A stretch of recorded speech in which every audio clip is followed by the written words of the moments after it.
Millions of people believe that if you are rich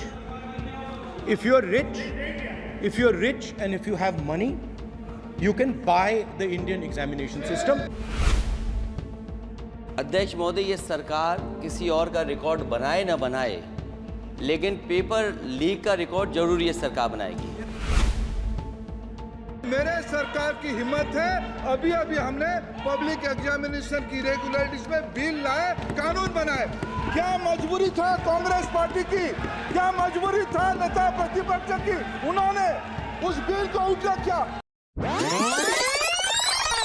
अध्यक्ष महोदय, ये सरकार किसी और का रिकॉर्ड बनाए ना बनाए, लेकिन पेपर लीक का रिकॉर्ड जरूर ये सरकार बनाएगी। अध्यक्ष महोदय, मुझे इसके बैकग्राउंड में नहीं जाना है कि पूछें। अध्यक्ष महोदय, मुझे बैकग्राउंड में नहीं जाना है कि कब कैसे किस संस्था को बनाया गया है। पूरे देश के छात्र इस पे आंदोलित थे। लगातार अखबार और सीबीआई की जांच के बाद चीज़ें सामने आ रही हैं, लोग पकड़े जा रहे हैं, जेल भेजे जा रहे हैं। मैं अध्यक्ष महोदय आपके माध्यम से पूछना चाहता हूँ मंत्री जी से, क्या सेंटर वाइज जिन बच्चों को सबसे ज़्यादा नंबर मिले हैं, क्या उसकी सूची जारी करेंगे? 30,000 सीटें जहाँ हैं, कई सेंटर अध्यक्ष महोदय ऐसे हैं जहाँ 2,000-2,500 बच्चे पास हो गए हैं। सरकारी सीटें 30,000 हैं, कई सेंटर में 2,000 से ज़्यादा पास हो गए। कई प्रदेश के ऐसी जगह है जहाँ पर कुछ सेंटर से 600 से 650 से ज़्यादा सबसे ज़्यादा नंबर हैं। और अगर वो संस्था इतनी क्रेडिबल थी तो अध्यक्ष महोदय जिन सेंटर्स पे ये परीक्षा हुई उन सेंटर्स का इंफ्रास्ट्रक्चर क्या था? क्या मंत्री जी ने जानकारी की थी इस बात की? अध्यक्ष महोदय, मेरे आपके माध्यम से एक ही निवेदन है कि बिना ये मंत्री जी रहेंगे तो न्याय नहीं मिलेगा बच्चों को। आदरणीय अखिलेश जी की प्रश्न का मैं विनम्रता से उत्तर देना चाहूँगा कि अभी सुप्रीम कोर्ट में जो चल रहा है केस, सुप्रीम कोर्ट ने ऑर्डर दिया पूरा विद्यार्थियों की सूची को वेबसाइट में उपलब्ध करा दो। सर, पिछले 3 दिन से देश भर की सारे विद्यार्थियों की लिस्ट पब्लिक डोमेन में उपलब्ध है। ये सारा चीज़ खुले पे है और कई प्रकार की तर्क आ चुका है। सर, मैं एक अभी उसमें केरल के विद्यार्थी भी अच्छे किए हैं। क्या हम ये कहेंगे भी वहाँ भी कुछ गड़बड़ी हुई थी? ऐसे आरोप करना, मैं देश की ग्रामीण इलाका, देश की एसटी इस बार सबसे अच्छा परफॉर्मेंस करने वाले देश की एसटी एससी ग्रामीण बैकग्राउंड आर्थिक पिछड़े लोगों की है। क्या हम उनकी मेधा को हम चुनौती देते हैं? और बाकी रहा क्वेश्चन पेपर लीक की, सर मैं शुरू से मेरा एक स्टैंड रहा राजनीति नहीं करना, लेकिन अखिलेश जी जब वहाँ दायित्व में थे उस सूबे की, सर सारे सूची है कितने बार उत्तर प्रदेश में क्वेश्चन पेपर लीक हुए हैं। It's obvious to the whole country.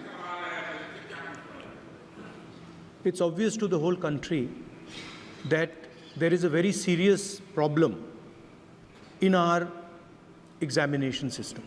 This is not just a question of NEET, it is in all the major examinations.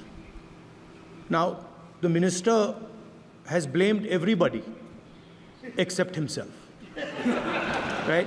I don't even think he understands the fundamentals of what is going on here. आप प्रश्न क्या है आपका? आ रहा हूँ sir. ये मैं question को सेटअप कर रहा हूँ। इसलिए प्रश्न पूछते हैं। ये the issue is that there are millions of students in this country who are extremely concerned at what is going on and who are convinced that the Indian examination system is a fraud. That is what is at stake here. Millions of people believe that if you are rich and if you have money, you can buy the Indian examination system. And by the way, and this is the same feeling that the people in the opposition have. And that is why we are asking some very simple questions to Honorable Minister. Number one, as this is a systemic issue, what exactly are you doing to fix this issue at a systemic level? मेरे जो शिक्षा है, मेरे जो संस्कार है, मेरे जो सामाजिक जीवन है, मेरे को मेरे राज्य की, मेरे सूबे की जनता की स्वीकृति मिली है। मैं किसी की, मेरे बौद्धिक और मेरे संस्कार की सर्टिफिकेट मेरे को सारी सदन में किसी से नहीं चाहिए। देश की प्रजातंत्र में चुन के मेरे नेता प्रधानमंत्री मोदी जी को प्रधानमंत्री की भूमिका दिया है। मैं उनकी निर्णय से यहाँ उत्तर दे रहा हूँ सदन को। बाकी ये कहना चिल्लाने से सच झूठ नहीं हो जाएगा साहब। ये जो कहा गया देश की अभी की एग्जामिनेशन सिस्टम रबिश है सर, इससे दुर्भाग्यजनक बयान देश की नेता प्रतिपक्ष का कुछ नहीं हो सकता है सर। मैं कठोर शब्द से उसको निंदा करता हूं।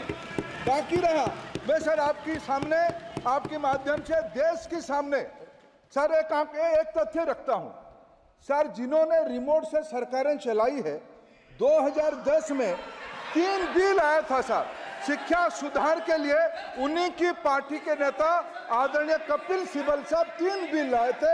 उसमें से एक बिल था एजुकेशन, उसमें एक बिल था prohibition of unfair practice bill 2010, जिसकी उद्देश्य एजुकेशन इंस्टीट्यूशन में माल प्रैक्टिस को बंद करना। सर मेरे सरकार की हिम्मत है, अभी हमने पब्लिक एग्जामिनेशन की रेगुलरिटीज में बिल लाए, कानून बनाए। क्या मजबूरी था कांग्रेस पार्टी की, क्या मजबूरी था नेता प्रतिपक्ष की? उन्होंने उस बिल को उल्टा किया, किसके दबाव में उल्टा किया?